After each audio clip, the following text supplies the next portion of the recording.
ஜாலில் இளம் யுவதியொருவர் மர்மமான முறையில் மரணம். தாய்மாமன் அதிரடியாக கைது. தமிழர்களுக்கு எதிராக ராணுவ தளபதி கொபேகடுவின் ரகசிய சதி அம்பலம். முகநூலில் புகைப்படங்களை பகிரும் பெண்களுக்கு அதிர்ச்சி தகவல். கொழும்பில் நடந்த துப்பாக்கிச் சூடு, யாழ்ப்பாணத்தில் தொடரும் கைதுகள். அர்ச்சுனா எம்பியால் நாடாளுமன்றில் பரபரப்பு. மாவீரர் நாள் தொடர்பில் எடுக்கப்பட்டுள்ள தீர்மானம். வடக்கு ஆசிரிய இடமாற்றத்தை தடை செய்ய கோரிய வழக்கு ஒத்திவைப்பு. யாழ்ப்பாணம் திருவள்ளுவர் கலாச்சார மையம் குறித்து முன்வைக்கப்பட்டுள்ள கருத்து. தொடர்பென விரிவான செய்திகள். யாழ்ப்பாணத்தில் இளம் யுவதியொருவர் மர்மமான முறையில் உயிரிழந்த நிலையில் அவரின் தாய்மாமன் இன்று கோப்பாய் போலீசாரால் கைது செய்யப்பட்டார். இருபாலை கோப்பாய் கிழக்கு என்ற முகவரியைச் சேர்ந்த கிடைப்பிரதீப் நிவேதா வயது 24 என்ற யுவதியே உயிரிழந்தார். இதுகுறித்து தெரிய வருகையில் கடந்த 9ஆம் தேதி அதிகாலை 2 மணியளவில் குறித்த யுவதி மூச்செடுப்பதற்கு சிரமப்பட்டார். இந்நிலையில் நோயாளர் காவு வண்டிக்கு தகவல் வழங்கிய நிலையில் நோயாளர் காவு வண்டியில் அங்கு வந்தவர்கள் யுவதி ஏற்கனவே உயிரிழந்துள்ளதாக தெரிவித்து வீடு திரும்பினர். பின்னர் உடற்கூற்று பரிசோதனைகளுக்காக சடலத்தை யாழ்ப்பாண போதனா வைத்தியசாலைக்கு கொண்டு சென்றனர். ஆரம்பகட்ட மரண விசாரணைகளின் போது குறித்த யுவதிக்கு ஆஸ்துமா நோய் இருப்பதாக உறவினர்கள் தெரிவித்தனர். யுவதியின் சடலம் மீது உடல்கூற்று பரிசோதனை மேற்கொள்ளப்பட்ட நிலையில் அவரின் உடல் முழுவதும் கடுமையான தாக்குதல் நடத்தப்பட்டு காயங்கள் இருப்பது கண்டறியப்பட்டுள்ளது. குறித்த யுவதி தாய் தந்தை இல்லாத நிலையில் சகோதரியுடன் வசித்து வந்ததாக தெரிவிக்கப்பட்டுள்ளது. குறிப்பாக யுவதியின் தாயின் தம்பி பச்சை பனைமட்டையால் யுவதியை கடுமையாக தாக்கியதாக தெரிவிக்கப்பட்டுள்ளது. எனவே இந்த யுவதி 9ஆம் தேதி அதிகாலை 2 மணிக்கு மூச்சு திணறலால் பாதிக்கப்பட்டார். இதன்போது அவசர நோயாளர் காவு வண்டிக்கு தகவல் வழங்கப்பட்ட நிலையில் அந்த இடத்துக்கு வந்த நோயாளர் காவு வண்டி இந்த யுவதி ஏற்கனவே உயிரிழந்துள்ளதாக தெரிவித்து திரும்பிச் சென்றது.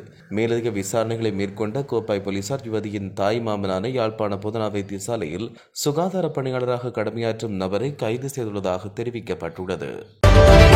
ராணுவ தளபதி கொபேகடுவ தலைமையில் கிட்டத்தட்ட 600 முஸ்லிம்கள் பேரம் பேசி தயார்படுத்தப்பட்டதாகவும் அவர்களிடம் 150க்கும் மேற்பட்ட ஆயுதங்களும் 200க்கும் மேற்பட்ட தொலைத்தொடர்பு கருவிகளும் வழங்கப்பட்டு தாக்குதல் நடவடிக்கை இடம்பெற்றதாக அன்றைய ஊடகங்கள் செய்தி வெளியிட்டதாக சுவிட்சர்லாந்தில் இருக்கும் ஊடகவியலாளர் ஒருவர் தெரிவித்தார்.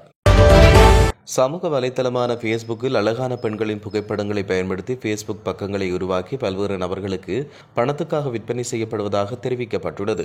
சம்பவம் தொடர்பில் கைது செய்யப்பட்ட சந்தேக நபரை தலா 5 லட்சம் ரூபாய் பிணையில் விடுவிக்க கொழும்பு தலைமை நீதிபதி அசங்க உத்தரவிட்டார். பிணையில் விடுவிக்கப்பட்டுள்ள பின்னர் சந்தேக நபர் இதுபோன்ற செயல்களில் தொடர்ந்து ஈடுபடுவாரா என்பதை விசாரித்து நீதிமன்றில் தகவல்களை தெரிவிக்க குற்றப்புலனாய்வு திணைக்களத்தின் கணனி குற்றப்புலனாய்வு பிரிவுக்கு நீதிபதி உத்தரவிட்டார். சந்தேக நபர் பேஸ்புக்கில் பெண்களால் பகிரப்படும் அழகான புகைப்படங்களை பயன்படுத்தி பல்வேறு பேஸ்புக் பக்கங்களை உருவாக்கியதாக விசாரணை அதிகாரிகள் நீதிமன்றத்தில் தெரிவித்தனர்.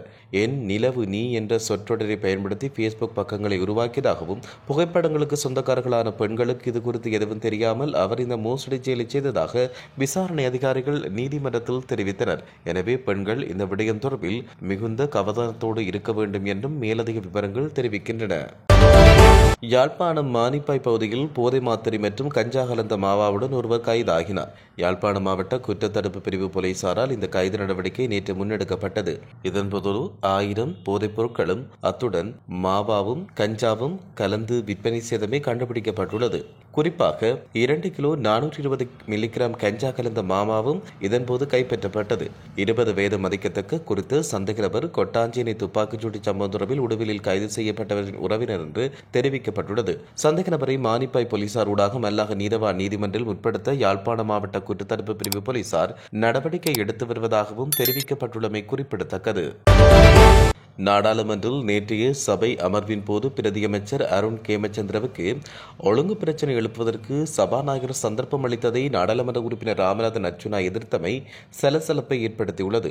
ஒழுங்கு பிரச்சினை எழுப்புவது தொடர்பான நிலையிற் கட்டளை விதிகளை சுட்டிக்காட்டிய நாடாளுமன்ற உறுப்பினர் அர்ச்சுனா, நாடாளுமன்ற உறுப்பினர் ஒருவர் தன்னுடைய பெயரை குறிப்பிட்டு பேசினால் மட்டுமே ஒரு நாடாளுமன்ற உறுப்பினரால் ஒழுங்கு பிரச்சினையினை எழுப்ப முடியும். ஆனால் இப்போது பிரதியமைச்சர் அருண் கேமச்சந்திராவின் பெயர் குறிப்பிடப்படாத போதும் அவருக்கு நீங்கள் ஒழுங்கு பிரச்சினை எழுப்ப வாய்ப்பளித்தீர்கள்.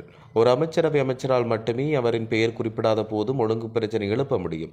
மற்றவர்களுக்கு இந்த விதி பொருந்தாதா என்று அவர் வாதிட்டார். சபாநாயகர் இந்த முடிவுக்கு நாடாளுமன்ற உறுப்பினர் அர்ச்சுனா கடும் ஆட்சேபனை தெரிவித்ததால் நாடாளுமன்றில் சிறிது நேரம் பரபரப்பு ஏற்பட்டதாக தெரிவிக்கப்பட்டுள்ளது.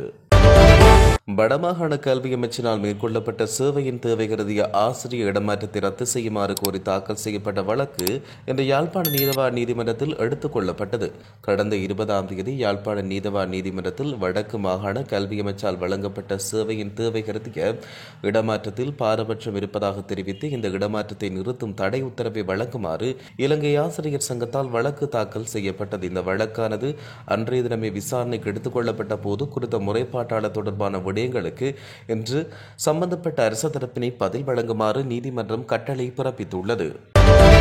யாழ்ப்பாணம் திருவள்ளுவர் கலாச்சார மையம் அமைந்துள்ள நிலப்பரப்பு யாழ் மாநகர சபையின் சொத்து. அது ஒரு சந்தர்ப்பத்திலும் இன்னொரு தரப்புக்கு வழங்கப்படவில்லை என யாழ் மாநகரின் முன்னாள் முதல்வர் யோகேஸ்வரி பர்குணராஜா தெரிவித்தார்.